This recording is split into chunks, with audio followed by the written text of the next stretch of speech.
Hi, welcome back to episode 2 of what we're calling PAFOW Live. It's something that we've talked to members of the community and see what would be of help. So if there is a theme that you want to see discussed on this show or in the field of people analytics or people data for good, by all means, get in contact and we will consider the topic and bring it to the fore. And we might have a guest or panel on that theme. So we're trying to make the content very timely, very relevant, and very actionable. So please engage through our website, pafow.net. We have our PAFOW community app, so you can go to the Apple Store, Google Play, download that, and contribute to the discussion ongoing, or follow us on LinkedIn and the other channels where we have a presence, YouTube being one of them if you're watching it on that platform right now. So today I am just going to jump right into some very relevant topics here in the United States, but really around the world. And it's, Black Lives Matter is not only top of mind for organizations, but people in their homes. And for me, we've had some very rich discussions with our kids around what it means to not be Black in the United States and also be Black in the United States. And looking at history from a frankly different perspective, because many of the landmark events in the Black community have not been widely publicized. So this has been a massively robust educational experience for them. And it's really brought us closer as a family and elevated level of empathy we have, not only for members of the Black community, but Native American community, people who have been disenfranchised here in North America and around the world. And then it invites the question, what do organizations do about it? If we have a systematic problem, it requires, by definition, a systematic solution. That means educational institutions. That means local governments. It means state and federal governments. And it also includes businesses. And many businesses historically have just, said the right things to placate people and then move forward. It's my hope, and the discussions that I've had on my podcast over the past couple of weeks, as well as the off-the-record conversations I've had with friends in the Black community and those outside the Black community, say they hope that this truly is a landmark shift. And we've advanced the discussion around what is it going to take to really make a shift over time, and what does success look like? Because this is not going to be a quick fix, and there is a role, in my view, for organizations to play to provide opportunity for people who have been held back, and namely Black members of our community, as well as Native Americans and other groups. So it's a real opportunity to embrace and empathize and build new skills, not only to improve the culture of your organization, but again, to help specifically right now the Black community advance over time. So we're going to talk about that with Adrienne Pettiford in the last half hour. I super look forward to that discussion. She's a former talent analyst with the EEOC, and now she's leading talent analytics at Pymetrics. So very excited to be talking with her. I also want to talk briefly about global and local health. We are in this situation where a lot of people want to return to work. Some people want to stay at home and enjoy the comforts of working in a place that doesn't require a commute, and they can work in their pajamas. And just so you know, I'm wearing full pants, and I got ready properly for the show. I will say this though. The idea that it's binary, that we either return to the workplace or we not, or we say, oh God, we got the economy started, or we have to make sure until everyone is healthy and we have all the testing.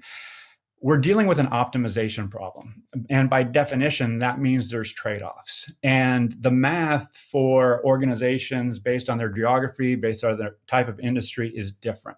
So I see now, and I see the discourse online being very critical in many cases, like, oh, you should not be doing that, you should be doing this.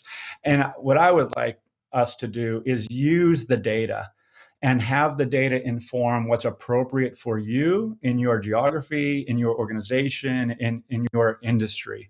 And if we have trust and faith that the data is being used responsibly, in other words, leaders are being very dispassionate and saying, okay, this is what we have to do. We have to have people not return to the workplace because we have density, we have this and that. Then I, as if I'm a worker in that organization, will trust them. And right now, there's so much lack of trust in particularly the federal government here in the United States. And who has the highest level of trust among the entities that most people interact with? It's their employers. So, and as crazy as that might seem, given the fact that over time, the well-being of the American worker at least has been compromised because they've been frankly just worked really, really hard. Thus, we don't have much elasticity in organizations. But the thing is, if leaders act responsibly right now, they can elevate the trust and keep that trust. So one of the things we're going to be talking about today is how do you maintain that trust over time, which leads me into Rebecca Jones. And I'm going to be talking about Rebecca Jones in the final 10 minutes in this half hour. And if you don't know, Rebecca Jones was building the code dashboard there in Florida. She was pressured to have the data show insights that frankly weren't true, that made the pandemic in that region look better than it was. That is obviously an ethical challenge that she had to stand up for, and she has done so. So she created her own dashboard. So we're going to talk about how that relates to people, data, and analytics in organizations, both from the perspective of people who are creating the dashboards and insights, but also the people who are consuming those data and insights. So I look forward to that discussion. But for now, we're going to go for the commercial, and I'm going to come back and I'm answer the question of the week. So thanks for being here, and look forward to talking more. Data will drive the workforce of the future. According to industry analysts, only enterprises equipped with talent data and insights will meet the fast-paced demands of digital businesses in the next generation workforce. Pymetrics enables the world's top companies to make more accurate, fair, and efficient workforce decisions using behavioral data and artificial intelligence. Our objective data drives your workforce decisions, and it was born from behavioral science. It is objective, fair, and predictive, and it's collected via fun, engaging, and gamified exercises. With better data and better talent, companies can achieve better business outcomes, from decreases in costs and time spent to increases in business performance and diversity. Pymetrics is changing the way human potential is measured. Visit Pymetrics at pymetrics.ai.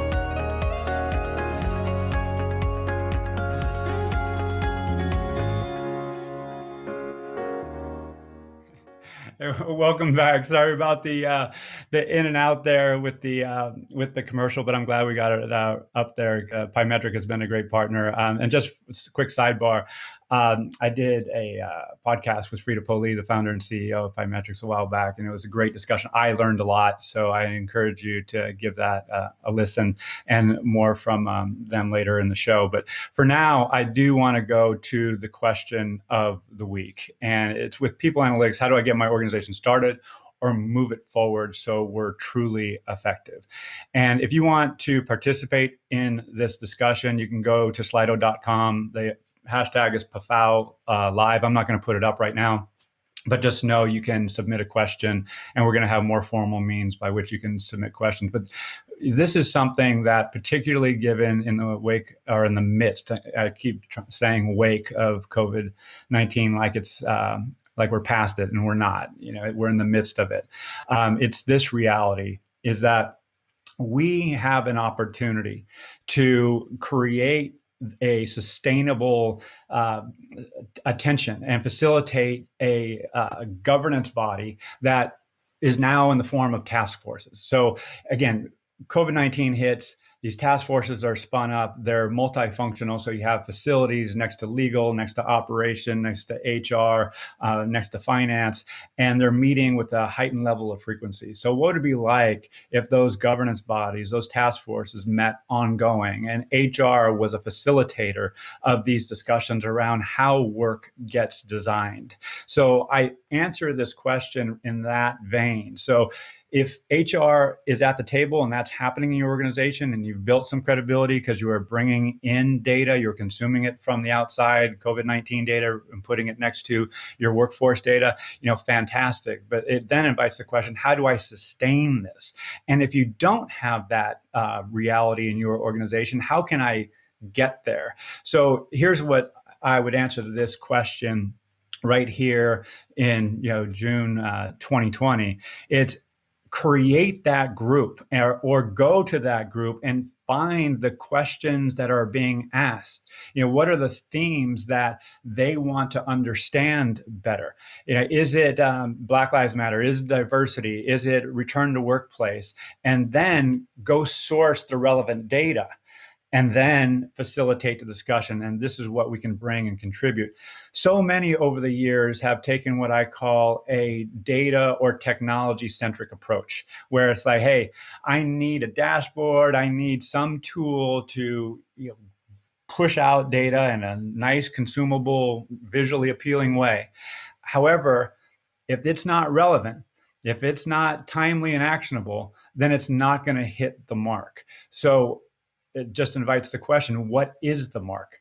And the mark for each organization is going to be different. Now, certainly there are themes that are overriding right now that are pervasive, organization to organization, which is, fantastic, because there's going to be use cases that are going to be cropping up, and they already are, where, hey, we're able to manage our workforce effectively because we're doing just that. We are looking at the work that needs to be done. We're designing accordingly. We are bringing workers back to the workplace in some key job families. Others, we're going to keep working from home.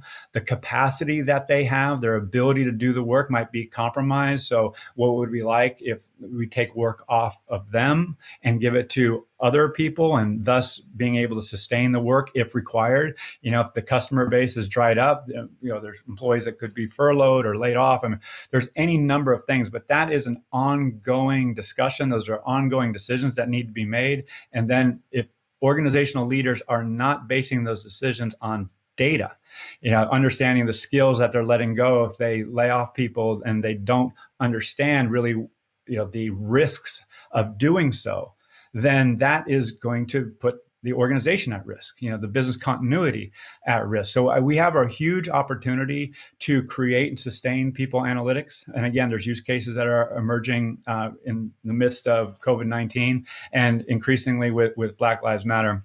And the final thing I'll say on this question right now, there's many operating models that are out there and approaches from a very kind of tactical level.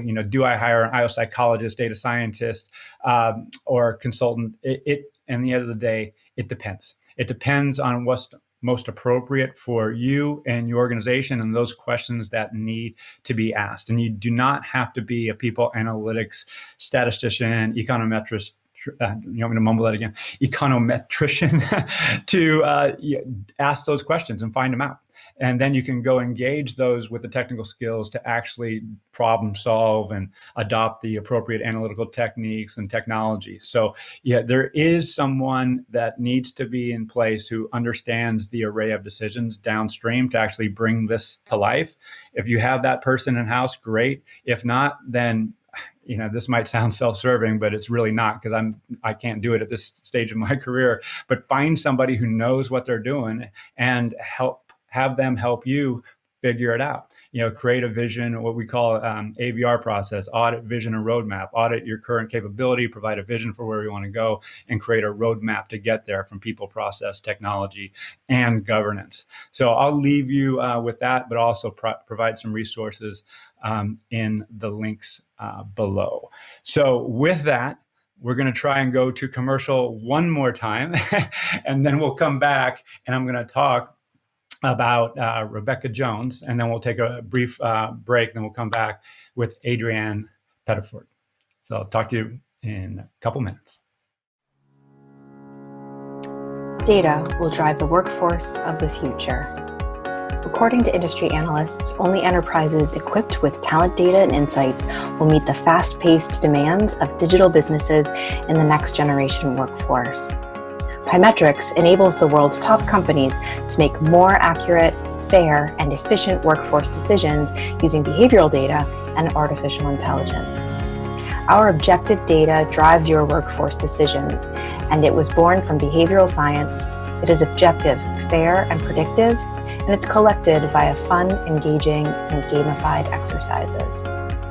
With better data and better talent, companies can achieve better business outcomes, from decreases in costs and time spent to increases in business performance and diversity. Pymetrics is changing the way human potential is measured. Visit Pymetrics at pymetrics.ai.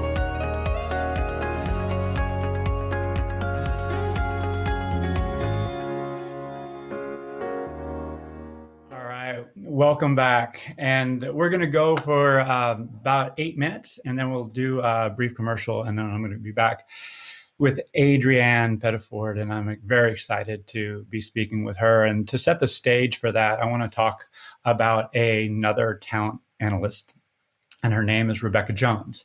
And she's been in the press lately, and it's been well-deserved. And I'm really, really happy that she has taken the stance that she's done and had the courage to put herself out there, make herself vulnerable, and share her story. And I want us as a community to talk about her. Because if you have not heard the story, and I'll just be very brief in sharing it, she was pressured to change the data around COVID-19 in the state of Florida. And I have been similarly pressured. And many of those who have held positions, if you don't know, held a people analytics leader role in the early 2000s. And I founded a company, and there was many instances, not so much as when I was in a role, but when I was consulting and advising companies, where I saw people pressured to suppress insight that did not reflect well on leadership or the organization for which they were responsible.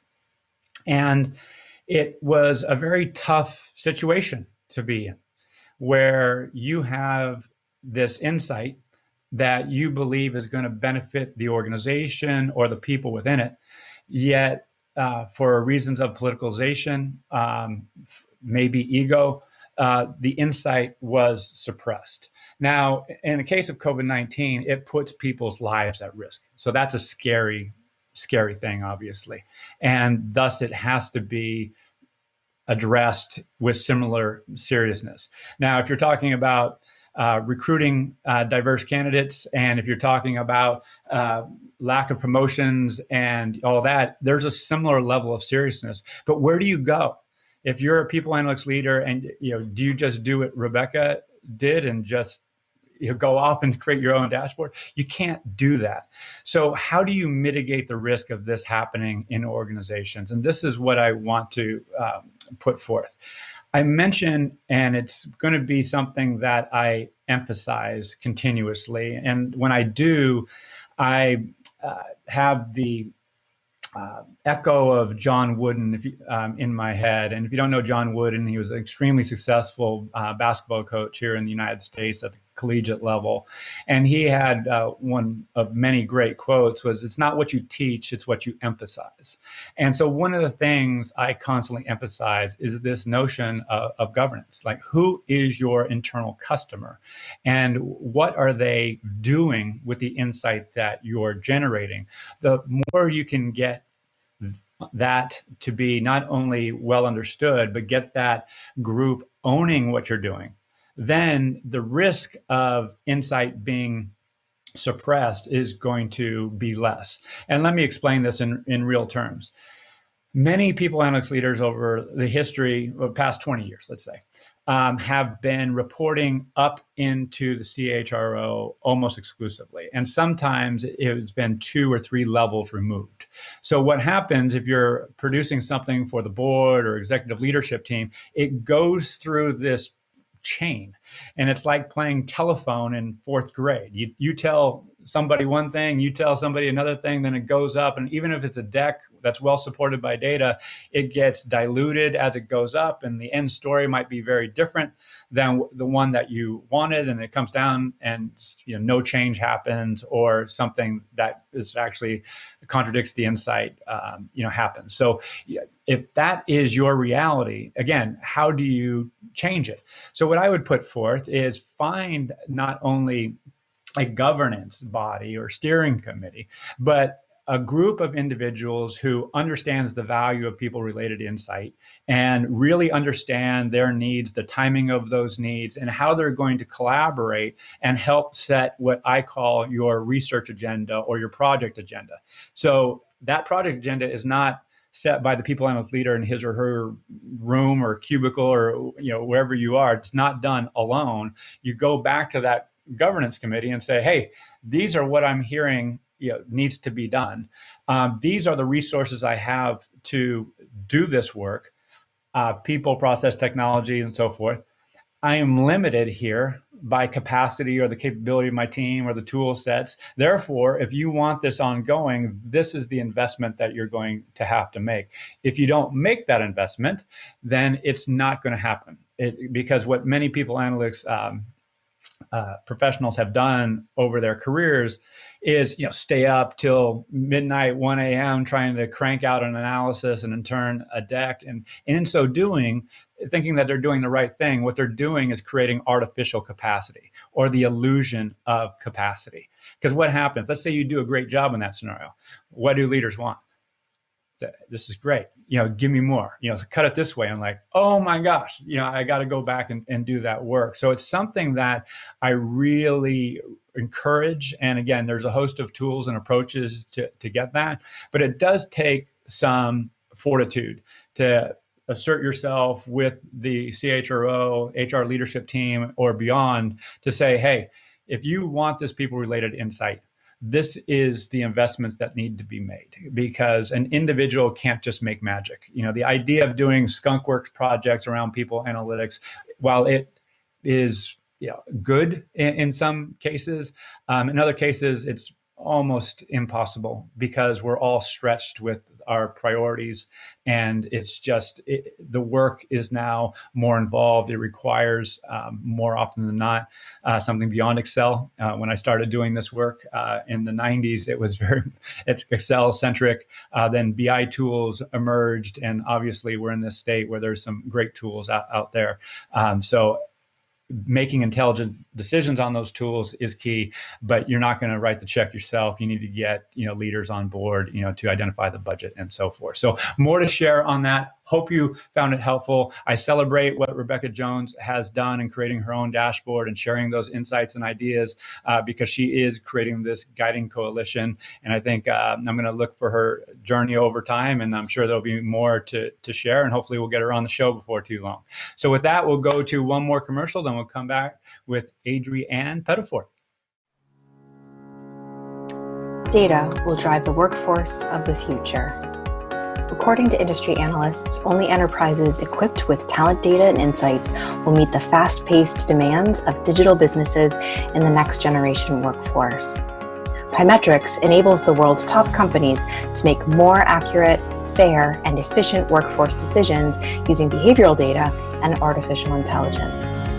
Our objective data drives your workforce decisions, and it was born from behavioral science. It is objective, fair, and predictive, and it's collected via fun, engaging, and gamified exercises. With better data and better talent, companies can achieve better business outcomes, from decreases in costs and time spent to increases in business performance and diversity. Pymetrics is changing the way human potential is measured. Visit Pymetrics at pymetrics.ai.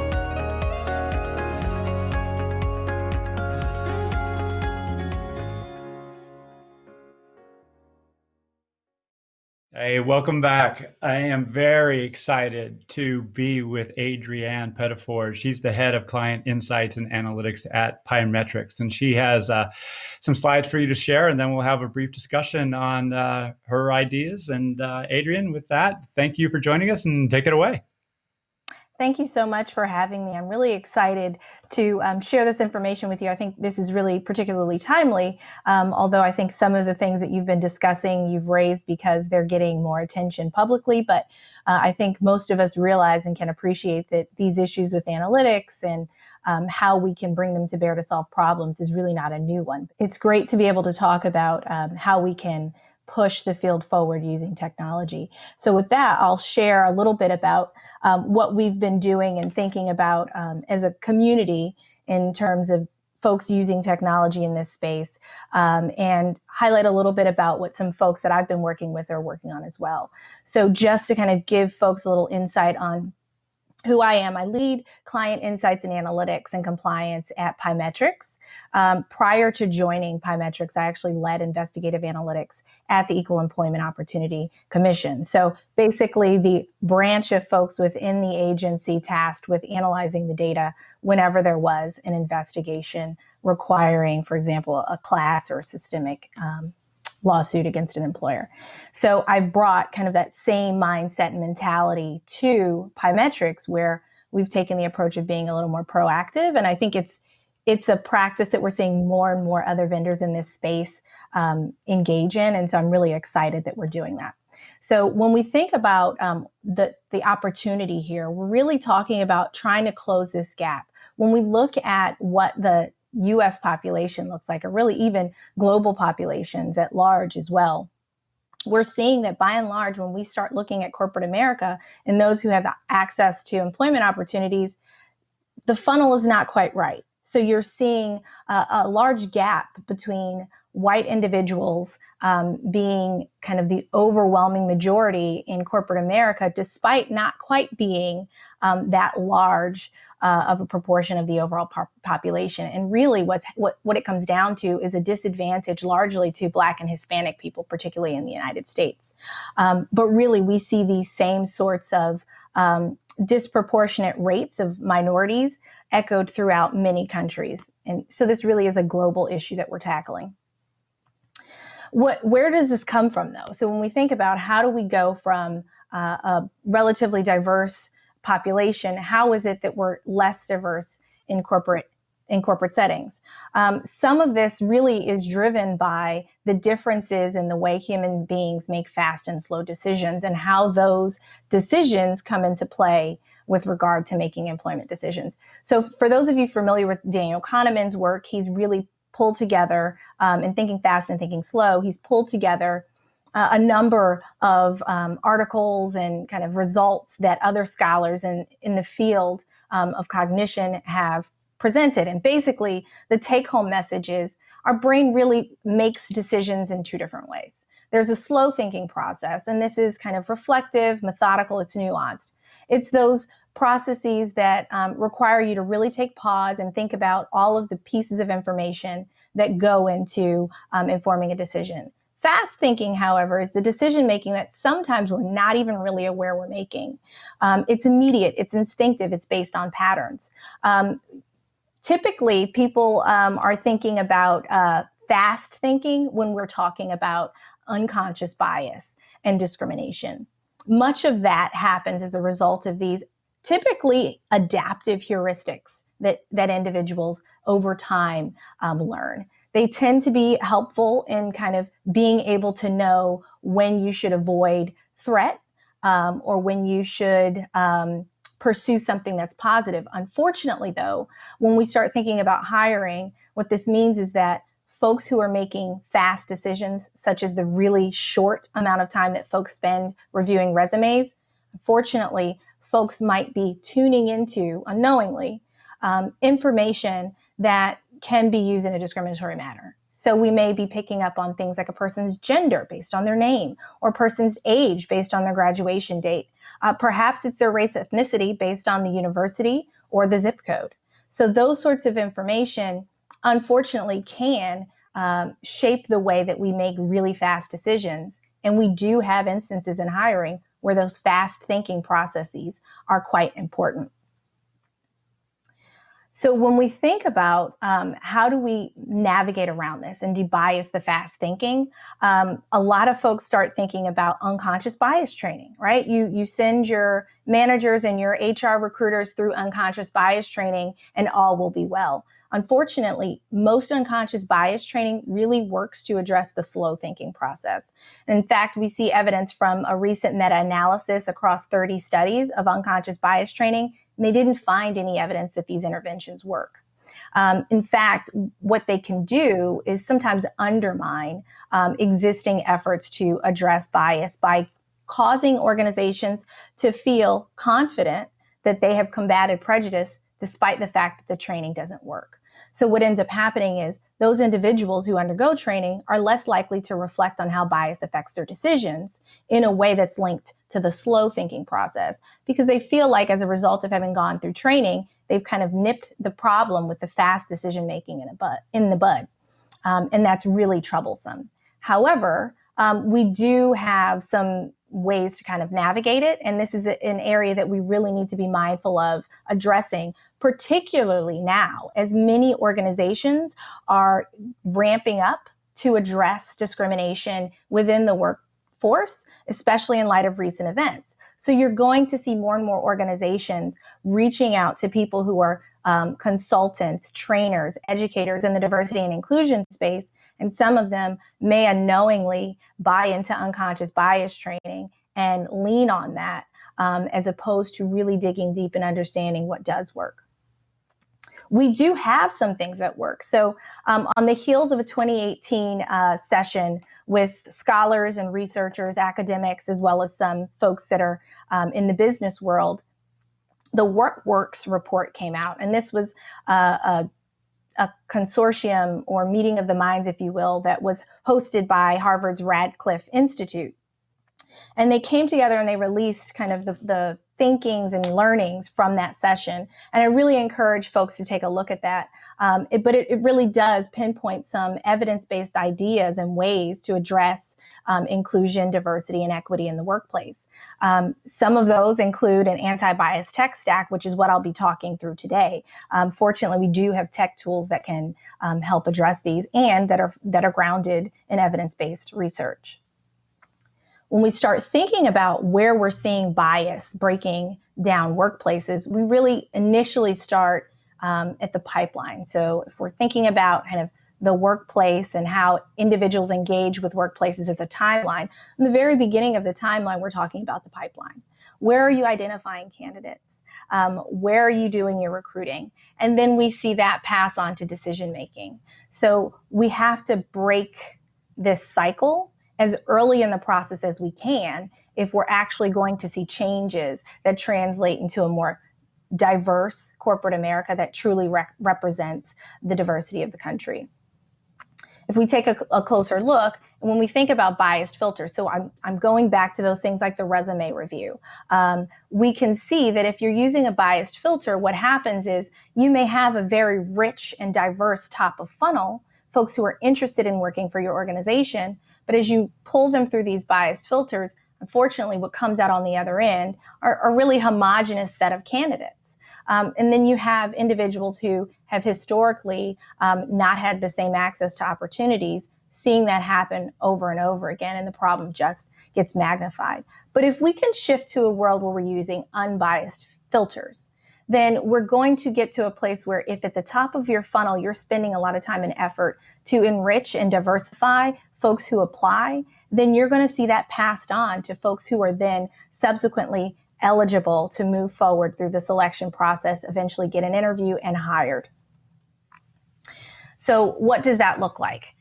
It can look a number of ways, but fortunately in 2020, for a lot of organizations, that's a technology solution because we're seeing more and more companies that have larger scale recruiting efforts. We're seeing organizations that are more global. So we're needing tools that are scalable.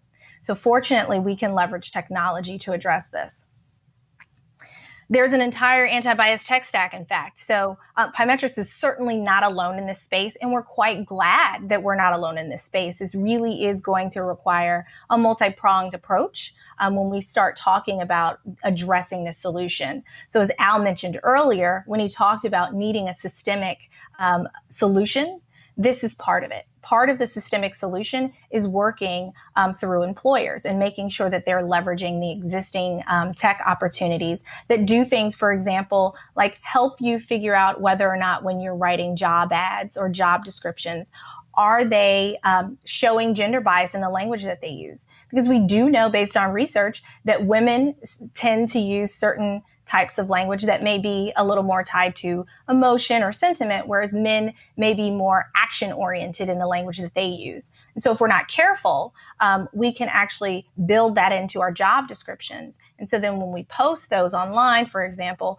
they may speak to women more or less, or they may speak to men more or less. And what we really want is for them to speak to folks equally so that we have a very diverse set of candidates coming in. Some of these tools will also inform decision making. So it may be a function of how can we isolate the important and job relevant components, for example, of a resume, and take and strip out all of those things that can just introduce noise and bias. For example, university name, zip code, what have you. So those are some of the tools and some of the solutions that we're already seeing here in this tech stack. And I think it's really promising that we're going to see more and more vendors address these issues. And what that allows us to do is, instead of relying on the fast-thinking human process, which unfortunately can succumb to unconscious bias, we can take that out and we can move it to a technology platform that we can put checks and balances on. So in a way that we can't put checks and balances on the human brain, we can't open up someone's thinking and pluck out the part of their cognition that is associated to unconscious bias. We just can't do that. But what we can do with technology is we can take a look at algorithms, we can take a look at the components that go into the decision making, and we can test them to see whether or not they do introduce bias, whether or not they do have differences in terms of outcomes for men, women, individuals above or below 40, for example, Black, white, what have you. That's one of the promising things. And so I think as we leverage these tools more and more, we're going to get to a place where our workforces become more diverse, and that fast thinking as a result will be updated, because it's not impervious to change. It's just a quick, short, unconscious bias training doesn't fix it. What we really have to have is more exposure to individuals who are not like ourselves, and see them coming to the table, showing up every day, demonstrating their competence. And that, over time, is how we change that fast thinking process. And I think technology is going to be the solution that helps move us in that direction.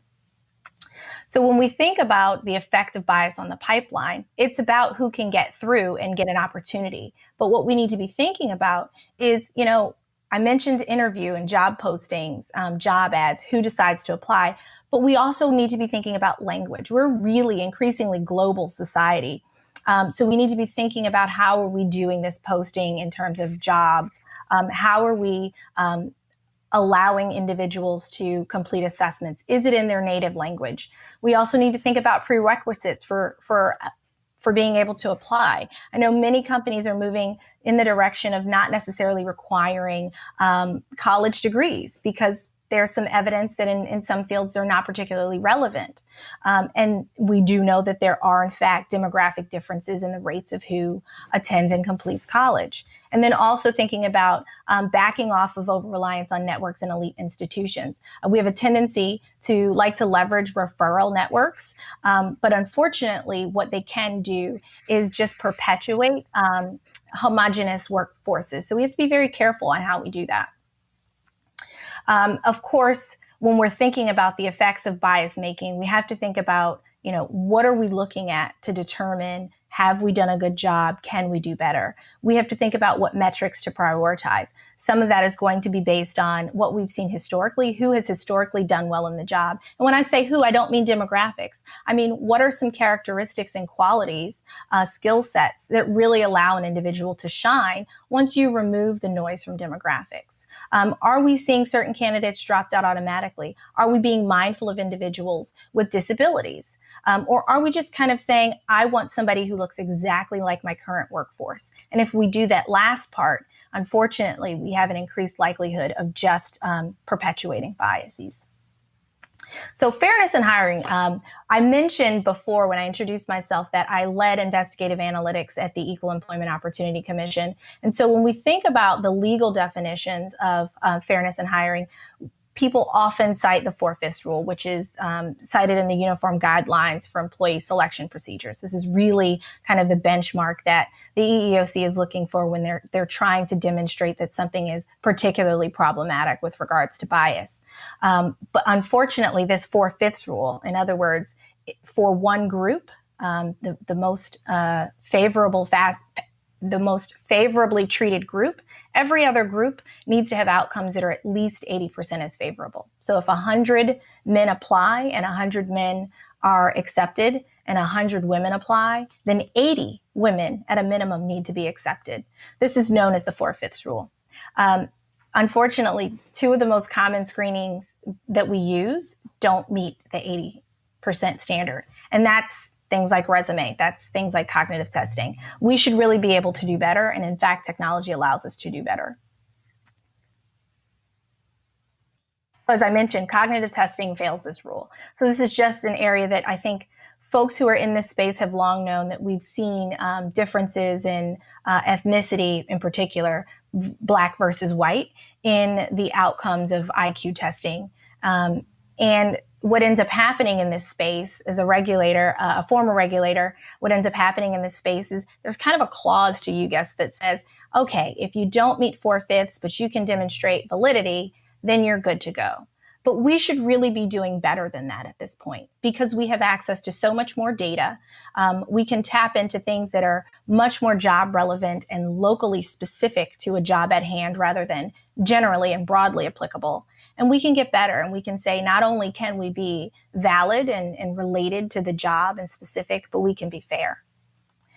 One of the other things that I mentioned before was resume review. When we look over decades of research, specifically from a 2017 meta-analysis, we see that the rates of callback for Black candidates is particularly low. We're actually seeing it 70% of that of white candidates. So in resume screens, only 7 Black candidates for every 10 are being called back. And that's a problem. This has been the case for 30 years. We've known about this for 30 years. And we haven't yet fixed it. But we're now at a time where we have tools that can address this. One of the things that we've been able to demonstrate at Pymetrics is closing that gap between Black and white applicants. What we find is that not only can we produce assessments that are linked to the job and are in fact valid, but they're also fair. So we're better aligned with some of these best practices in this space, both from fairness and accuracy. So what we see is that it's actually 20% better at screening qualified Black candidates versus the human resume, and 180% better than cognitive testing. I think this is the type of movement forward that we're seeing now and that I would expect us to continue to see even more in the future. So when we think about the anti-bias tech stack, we're talking about folks like Power to Fly, Hired Scored. I kind of mentioned Textio as the example earlier in terms of how you might think about biased language in your job description. But these are the sorts of folks that are doing this work to move us closer to parity and fairness. Now, there's something that's particularly important now and that's timely when we think about these things. One is, of course, thinking about racial disparities that are causing a lack of economic opportunities for Black, Indigenous, and people of color. And we really need to move forward with these tools now more than ever. if we're really going to dismantle structural racism and discrimination, it's really fundamental that we take advantage of all of the tools at our disposal. And I think these employment space tools are one of the best ones that we can implement. And because we're not rushing to develop them here, we've got folks in this space who have been around quite a while. We can be very careful to understand that they've been in the making, and this isn't going to be haphazardly thrown together. The other thing I'll add is that in light of COVID-19, what we're seeing is that an even greater disparity for women and people of color in terms of job loss. And in order for our economies to cover, we've got to get people back to work. And we have to do that efficiently, and we have to do it fairly. And so the best way to really do that is make sure that we are deploying tools that are bias-free and valid.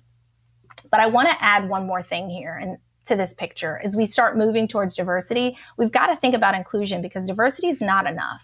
Once you've got someone in the door, you've got to make sure that you're giving them equal access to opportunity, specifically engagement, retention, development, and advancement.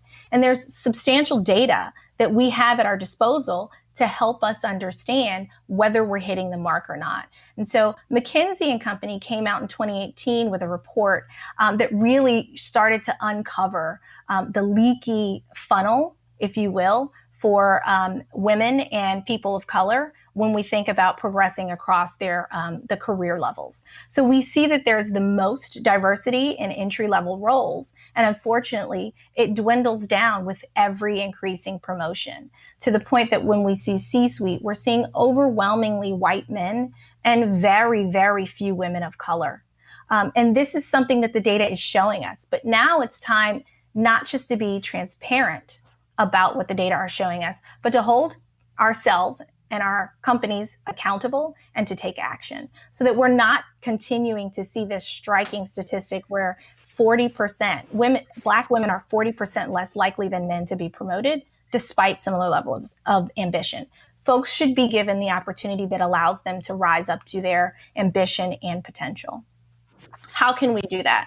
Well, I think inclusion is the next frontier for folks in this space of analytics. I think we can use things like sentiment analysis, network analysis to help us uncover what we're seeing with regards to relationships and influence. Because once you give underrepresented minorities a seat at the table, it's important that you listen to them. It's important that you support them by allowing them access to folks throughout your organization that will help them contribute and grow your business. So org analytics is one of the examples of companies that are pulling together resources to engage in network analysis and support companies to understand where there are gaps in employee networks that they can fill in to drive inclusion. And then when we think about development, a company like Landit is actually developing tailored development plans and resources so that folks have more equitable access to development, mentorship, and sponsorship. And that last one, sponsorship, is particularly critical when we think about getting underrepresented minorities and women all the way up to the C-suite. We've got to have that. And I think using the data in these ways to fill in gaps that we're finding in organizations is really the next frontier, and where I'd like to see us as a field go. Thank you. Adrienne, that is fantastic. I cannot celebrate what you shared enough, and just the way you did so, I think, was so clear and compelling. I want to bring you in and implement, and let's go. So I have some pointed questions in the balance of our time, and I'll just start off with this. If, as a listener, I'm like, fantastic across the board. And then it invites the question, who is responsible for buying, designing, implementing from your perspective? Is it HR leadership, and then the organization has to deal with it? Because I was talking earlier about governance bodies. So this seems like a great way to have a coalition of leaders come together and say, this is the way one of the pillars that we're going to utilize to have a more inclusive organization. So again, the pointed question, who's the end customer? Who's the buyer? Yeah, so I think, when we think about the solutions to diversity and inclusion, it has to be one that is interdisciplinary, I would say. So there are a lot of stakeholders at the table. I think if organizations are going to do this right, inclusion and diversity has to be a part of everyone's job. So necessarily the end user and the buyer has to be more of a kind of collaborative group or team. I think there's typically someone like a CHRO who is going to be making final decisions, or someone who's got control of budgets that will give the sign off. But ultimately, we need to move in the direction where everyone understands that it's so valuable and critical to their own role and responsibility that we're all coming to the table saying, what can we do? We need to push this forward. But I typically see it being CHROs who make that decision.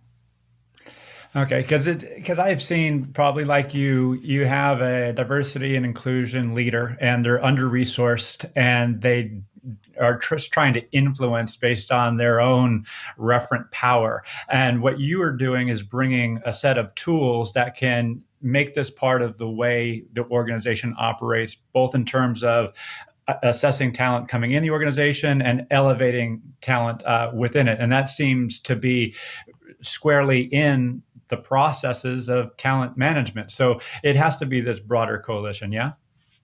Absolutely. It absolutely has to be. Yeah. Yeah. And so, another pointed question, if I am listening, it's like, okay, this is a expensive thing for large organizations.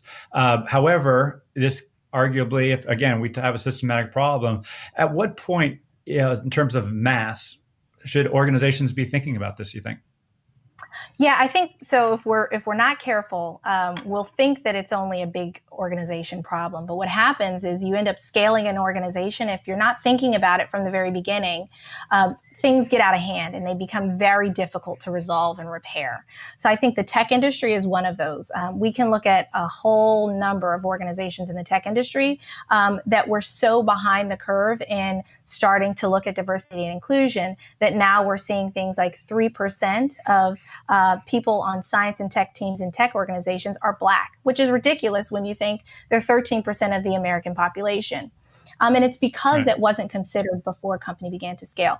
So I think that these solutions, many of which can actually be deployed and implemented on smaller scales and for lesser money, I think it's important that smaller organizations also consider the use of these tools, even if they don't necessarily have the ability to develop them in-house, partnering with other vendors, and just really leveraging the existing literature out there to give them best practices so they don't wait too late. Yeah. Well, one more question for you, because you got me excited about this, and I could talk to you for a longer time. And I know we're going to stay on a bit later. It's this, is that if this is implemented and I understand as part of this organization that it's in place and it has traction, then I believe it's going to elevate my level of engagement, my level of faith in the company and leadership that it's doing the right thing. In other words, there's a value proposition in it for all members of the organization. Would you echo that? Oh, absolutely. I think folks tend to think that diversity and inclusion doesn't fall under the profit and loss kind of business pillars, but it absolutely does. If we can increase diversity and inclusion, you have to increase inclusion because folks have to be able to contribute.